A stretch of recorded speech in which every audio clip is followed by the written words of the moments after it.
திருச்செந்தூர் கோவிந்தம்மாள் ஆதித்தனார் மகளிர் கல்லூரியில் 2026-2027 கல்வியாண்டிற்கான மாணவர் சேர்க்கை நடைபெறுகிறது.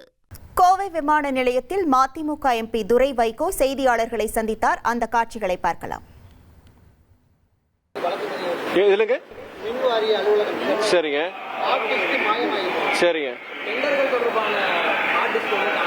சரிங்க சரிங்க அதை நீங்க சொல்ற இப்பதான் தெரியுதுங்க. கண்டிப்பா அந்த காவல்துறை பொறுத்த வரைக்கும் சரி, மின்சாரத்துறை சார்ந்த அமைச்சரும் சரி, அந்த அதிகாரியும் கண்டிப்பா சம்பந்தமா நடவடிக்கை எடுக்கணும். ஏன்னா நீங்க டெண்டர் சம்பந்தமான அந்த ஹார்ட் டிஸ்க்னு சொல்றீங்க, எதனால அது களவாடப்பட்டது அவங்கிற காரணத்தையும் காவல்துறை கண்டிப்பா அதை கண்டறிய வேண்டும் தான் என்னுடைய கருத்தா இருக்கும். அதே போல மகாராஷ்டிராவில் வந்து பயிர்த்திறன் 36,000 கோடி கல்விருக்காங்க. ஆனால் தமிழகத்தில் 2,000 கோடி தான் கல்விருக்காங்க. அதுக்கு வந்து நிறைய பேர் எக்ஸ்பெக்ட் இருக்கிறாங்க. அதாவது உங்களுக்கு இது சம்பந்தமாக புதிய அரசு, தமிழக அரசு சரி, அந்த துறை சார்ந்த அமைச்சரும் விளக்கத்தை கொடுத்திருக்கிறாங்க. மாண்புமிகு முதலமைச்சர் அவர்கள் சகோதரர் விஜய் அவர்களும் இதுக்குண்டான விளக்கத்தை கொடுத்திருக்கிறாங்க. தேர்தலில் வந்து அவங்க வாக்குறுதி கொடுத்தது வாஸ்தவம் தான். விவசாய கடனை பொறுத்த வரைக்கும் நாங்கள் முழுமையா அதை இது பண்ணுவோம்னு சொல்லிட்டு, ஆனா ஆட்சி பொறுப்பேற்ற பின் இருக்கிற அந்த நிதி நிலைமை அதை கருத்தில் கொண்டு சிறு குறு விவசாயிகளுக்கு 50,000 ரூபாய் வரைக்கும் தான் கடன் தள்ளுபடி செய்ய முடியும்னு சொல்லியிருக்கிறாங்க. அடுத்து வர காலகட்டங்களில் நாங்கள் கண்டிப்பா அந்த விவசாய கடனை முழுமையா நாங்கள் பண்றதுக்கு முயற்சி எடுப்போம்னு சொல்லியிருக்கிறாங்க. அது மாத்திரம் இல்லாம மாநிலத்துடைய நிதி நிலைமை குறித்து ஒரு வெள்ளை அறிக்கை, அந்த வெள்ளை அறிக்கையை அவர்கள் வெளியிடும் பொழுது நீங்க தேர்தல் வாக்குறுதிகள் என்னென்ன வாக்குறுதிகள் கொடுத்திருக்கிறாங்க, அதுல எதெல்லாம் அவங்க நடைமுறைப்படுத்த முடியுங்கிறது அவங்க விளக்குவாங்கிறது அப்படின்னு சொல்லணும். நம்ம நினைக்கிறோமோ கண்டிப்பா அந்த வெள்ளை அறிக்கை வந்த பிறகு அரசாங்கம் என்ன சொல்றாங்க, எந்தெந்த வாக்குறுதிகள் பொறுத்த வரைக்கும் அவங்க நடைமுறைப்படுத்த போறாங்க, மீதி வந்து இப்போதைய காலகட்டத்தில் செய்ய முடியாதுங்கிறது அவங்க சொல்ல போறாங்க. அதுதான் அவங்க சொல்லியிருக்கிறாங்க. விஜயோட திருச்சி ஸ்பீச் எப்படி பாக்குறீங்க சார்? இன்னும் வந்து பெண்கள் பாதுகாப்பு, போதைப் பொருள் நடமாட்டம், இதுக்கு எல்லாமே வந்து முந்தைய ஆட்சியை தான் அவர் சொல்றாரு. எப்படி பாக்குறீங்க நீங்க?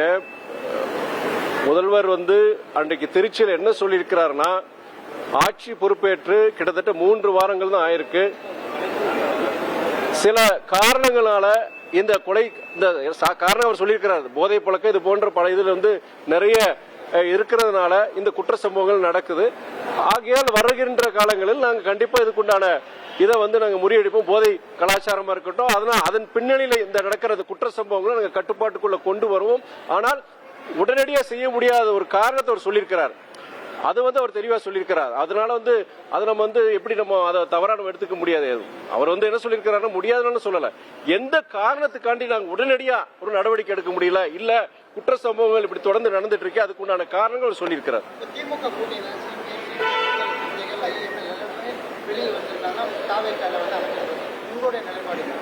எங்களுடைய நிலைப்பாடு தற்போதைக்கு பொறுத்த வரைக்கும் கடந்த 10 வருடங்களாக நாங்கள் திராவிட முன்னேற்ற கழகத்தின் தலைமையிலான கூட்டணியில் நாங்கள் தொடர்ந்துட்டு இருக்கோம். இப்போ நாங்கள் அதில் தான் இருக்கிறோம்.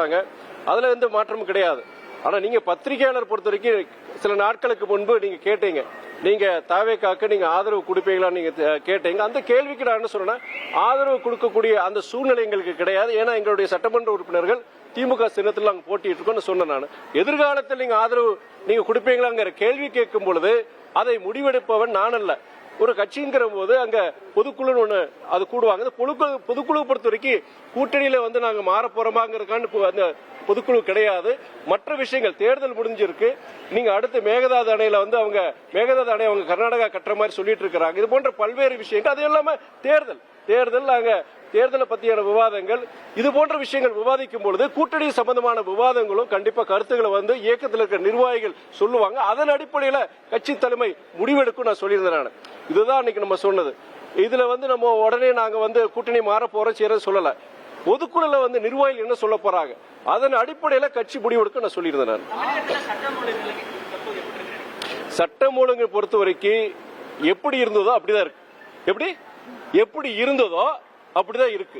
நீங்க வந்து என்னன்னா, நான் இந்த கேள்விக்கு வந்து பதில பலமுறை சொல்லியிருக்கிறேன். 100% நீங்க டெய்லி பேப்பரை படிச்சீங்களா, இல்ல செய்திகள் சரி, ஊடகங்கள் வந்து குற்ற சம்பவங்களே இல்லாத ஒரு இது கண்டிப்பா உருவாக்க முடியாது. வளர்ந்த நாடுகள், ஐரோப்பா, அமெரிக்கா போன்ற வளர்ந்த நாடுகள்ல குற்றச்சம்பவங்கள் நடக்குது. நம்ம இந்தியா போன்ற வளர்கின்ற நாடுகளிலே குற்றச்சம்பவங்கள் நடக்குது.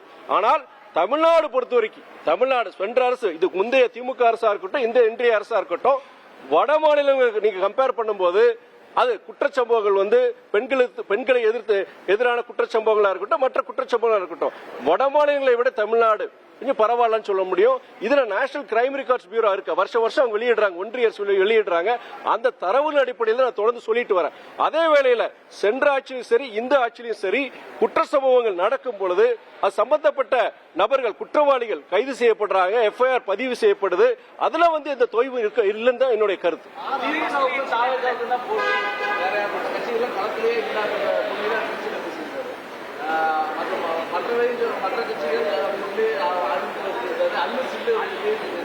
அதாவது இல்ல, முதலமைச்சர் பொறுத்த வரைக்கும் இன்னைக்கு தாவேகா வந்து இன்னைக்கு ஆளுங்கட்சியா இருக்கு. பிரதான எதிர்கட்சியா திராவிட முன்னேற்ற கழகத்தை அவர் பாக்குறாரு. அதன் அடிப்படையில் சொல்லியிருக்கிறார். நீங்க உடனே அதுக்குள்ள போய் ஒவ்வொரு வார்த்தைக்கும் குற்றம் கண்டுபிடிக்கிறது, இந்த ஆட்சி அமைஞ்சதுல அன்னையிலிருந்தே நீங்க பொறுத்த வரைக்கும், அதாவது நாளொரு பொழுதும் ஒவ்வொரு மணி நேரத்துக்கு இந்த ஆட்சி மேல குற்றச்சாட்டு வைக்கிறாங்க. குற்றச்சாட்டு வைங்க, தவறு இல்ல. ஒரு குறைந்தபட்சம் ஒரு 6 மாசத்துக்கு 1 வருஷம் நீங்க கால அவகாசம் கொடுத்து நீங்க இன்னொன்னு நான் சொல்லிடுறேங்க, முதலமைச்சரா இருக்கட்டும், புதிய அமைச்சரா இருக்க எல்லாருமே செங்கோட்டை அண்ணனை தவிர இது எல்லாருமே அனுபவம் இல்லாம வந்தவங்க. அதிகாரிகள் இன்னைக்கு இடமாற்றம் பண்ணிட்டு இருக்க, டிரான்ஸ்பர் நடந்துட்டு இருக்கு. என்னுடைய திருச்சி தொகுதியிலேயே மாவட்ட ஆட்சியரா இருக்கட்டும், மாநகராட்சி ஆணையரா இருக்கட்டும், காவல்துறை அதிகாரிகளா இருக்கட்டும், ஏன் எங்க கோவையில கூட எல்லாம் இன்னைக்கு டிரான்ஸ்பர் நடந்துட்டு இருக்கு. புதிய அதிகாரிகள் வந்துட்டு இருக்காங்க. இவங்க வந்து செஞ்சு கண்டிப்பா அதுக்குண்டான மாற்றங்கள் வருது. கொஞ்சம் கால அவகாசம் தேவை. உடனே வந்து பண்ண முடியுங்கிறது ஒரு மேஜிக் மாதிரிலாம் பண்ண முடியாது. 100% குற்றங்கள். கோவை விமான நிலையத்தில் மதிமுக எம்பி துரை வைகோ செய்தியாளர்கள் எழுப்பிய பல்வேறு கேள்விகளுக்கு பதிலளித்தார். அந்த காட்சிகளை நாம் பார்த்தோம். திருச்செந்தூர் கோவிந்தம்மாள் ஆதித்தனார் மகளிர் கல்லூரியில் 2026-2027 கல்வியாண்டிற்கான மாணவர் சேர்க்கை நடைபெறுகிறது.